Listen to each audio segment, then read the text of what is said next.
And welcome back to Ozarks Live. So I was perusing the magazine of my undergraduate alma mater, University of Arkansas, and I ran across an article about a fellow alumnus who went on to do something very interesting. And by the power of Zoom, I am able to talk to him now for the very first time. Welcome, Michael Kocet from Chicago. It's nice to meet you. Nice to meet you, Joy. Thanks for having me. Well, now, okay, so you lead the Department of Counselor Education at the Chicago School of Professional Psychology, but the article is entitled Culinary Therapy, which really stood out to me. What does culinary therapy mean? So culinary therapy, so a little backstory. So in 2006, I started taking just recreational cooking classes, and every person that I mentioned it to, friends and family, would say, oh, cooking is so therapeutic. And in our field of clinical mental health, we have art therapy, music therapy, dance therapy. People may be familiar, but I was like, why hasn't anyone ever created cooking or culinary therapy? So I created a graduate class for students on culinary therapy, which is the use of cooking, baking, food as a therapeutic tool in counseling and psychological therapy.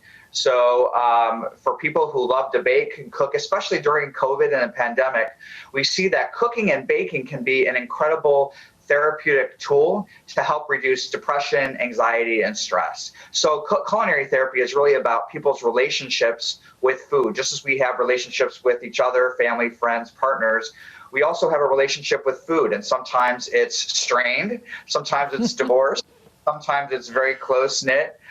So culinary therapy gets people to examine that. Okay, talk to me about what's on the syllabus here. Like, what do the students do in class? Do they actually do any cooking?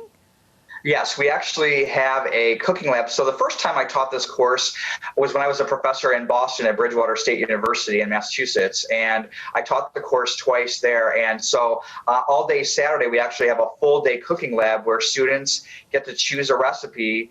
And I have a booklet of special recipes that I've chosen, and we actually go through it. And so, for example, I have students who love to cook and students who have never cooked. I remember I had two young ladies who they had never cooked anything, and they worked together and they made salsa. And you could just see their self-esteem blossoming because they were so excited that they got to make salsa and they were going to like try it at home. So culinary therapy is not about cooking fancy dishes or being a certified chef. It's just about improving our relationship with food. A lot of people are intimidated by being in the kitchen. And so if for example, you'll see behind me a little sign that I always have called mise en place. And chefs the world over use mise en place as a system to keep themselves organized in the kitchen. But in my class, I apply mise en place to life. So how do we keep organized?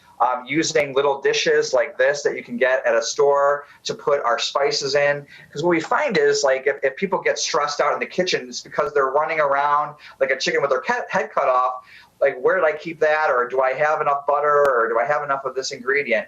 Mise en place is where we have everything laid out, all of our utensils, all of our knives and everything that we need ahead so that we can just focus on cooking. So it's a way to organize not just cooking, but our life as well.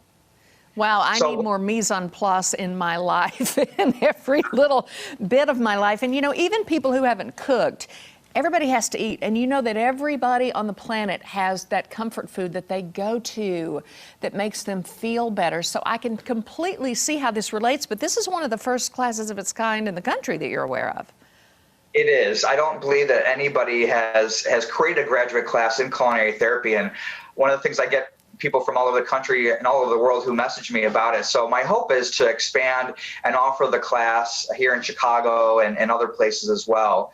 But it's certainly designed for social workers, psychologists, counselors who may want to also gain additional training. But yeah, there's not yet anyway, there's not a credential or a certificate that people can get in culinary therapy, but they're welcome to reach out to me and I'm helpful to share resources. But for anybody, again, you can have culinary therapy making a peanut butter and jelly sandwich or a salad. So again, it's not about fancy, but it's about connecting with our recipes, making sure that we are aware of what's going on. So, for example, some people may have heard of mindful eating.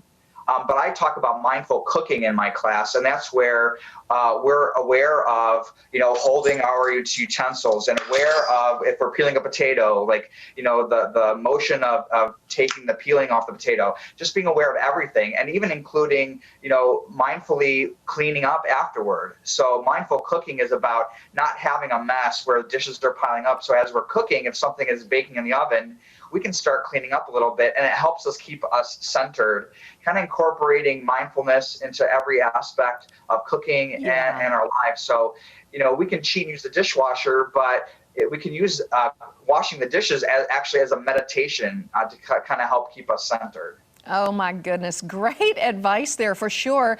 And it's very nice talking to you, Michael Kocet of the Chicago School of Professional Psychology and formerly of the University of Arkansas. Woo Pig Suey. Thank you, Michael. No odds.